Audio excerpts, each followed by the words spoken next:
All right. Well, the head of the Revolutionary Guard, Solami, just got done meeting with high ranking officials in Iraq and told them that war is on its way and prepare for war and fight the U.S. in Iraq and Syria and Iran. So the war drums are pounding. He's getting his armies ready all throughout the area now. So it's not just going to be, like I said, it's not going to be just localized in Iran. He's like, okay, I'm going to go up to the top Shiite militias in Iraq, and I'm going to gain support for a brand new war on the U.S. So he's gaining support as I'm speaking to you right now. He's in Iraq right now visiting the high-ranking officials right now. So the head Clariks and shit. So trying to get it pushed for war. So there you go. There you go. There you go. The airspace is shut down like I just got done reporting on because they don't want any planes being shot down out of the skies. They only want U.S. planes in the air. So this is going to spiral out of control really fast. So I'm just waiting for any attack on U.S. forces in both Iraq or Syria, and this is going to, or in the Gulf. You know what I'm saying? This is going to create a big problem down there at the Strait of Hormuz. U.S. Navy destroyers are in the area. The aircraft carrier has arrived, has dropped its anchor. It is sitting there. It is waiting. It is waiting to see what Iran's going to do here. Iran has just got done loading their entire naval fleet full of missiles and guns. So they're ready to fire upon U.S. ships. Will Solami give that order? Salami's already telling his people, get ready for war. So Saudi Arabia said, hey, U.S., can you please strike? I'm not sure if I want to send troops. I don't think I'm going to send troops down there, but I want the U.S. to do all the dirty work.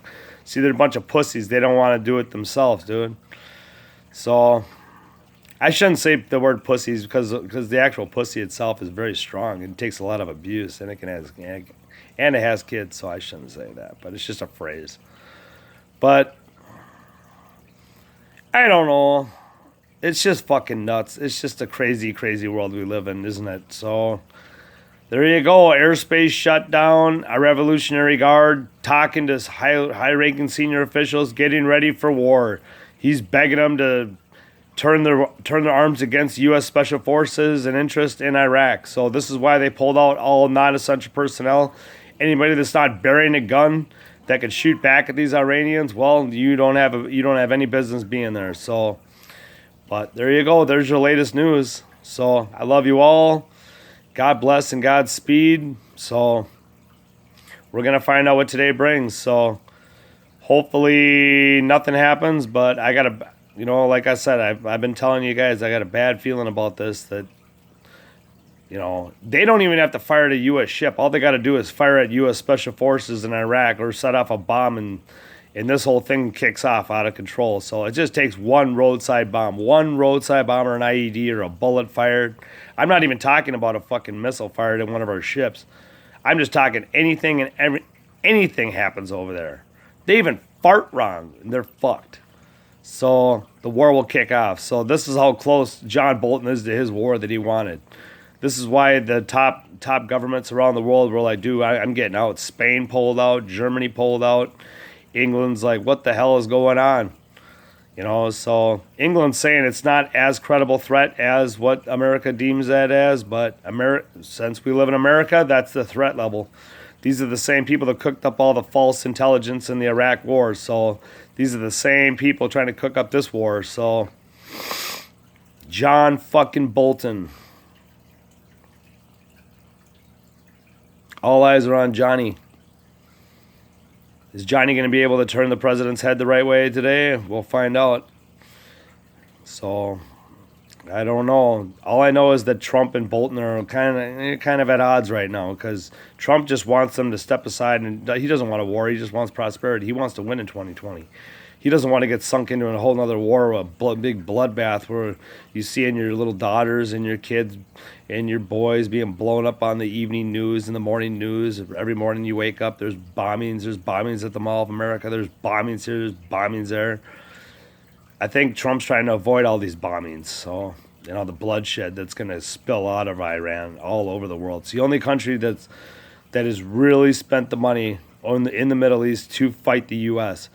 to spend the money on ballistic missiles. They have a huge army, and they have a huge, and I mean a huge pile of missiles that they could use. And they're all buried underneath the ground. They're all in underground bunkers and facilities. So they hide their shit. Their Shahab 3s, their Shahab 2s, and Shahab 1s are underneath the ground. And it can be fired at a moment's notice. So this is not as easy as Iraq. This is not going to go down so fucking well. So if we do launch a full-scale invasion, you can guarantee we're going to be there for years. Not 2 weeks, not 3 weeks, but years. This is what nobody wants. They'd either just have a surgical strike, get in there, take him out, get out, go. Get the fuck out of Dodge, like we did with Gaddafi. Go in there, we didn't try to overthrow and bring all the U.S. into Libya. We just took out Gaddafi, and that was it. So that's what needs to be done here. They need a new leader. So, all right, well, I love you all. Too bad the fucker won't step down. So I'd make him step down. It's called the Hellfire missile. All right, love you all. Peace and love. As always, from Fargo, baby. There's the newest news. So, like I said in my previous story, no flights whatsoever. All flights being shut down out of Saudi Arabia. Or not Saudi Arabia, by the Strait of Hormuz. Everything is shut down.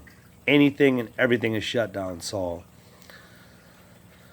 all right. Well, I love you all. So, I'm going to go feed my fish now. So, but I hope you guys all have a great morning. And as always, I love you.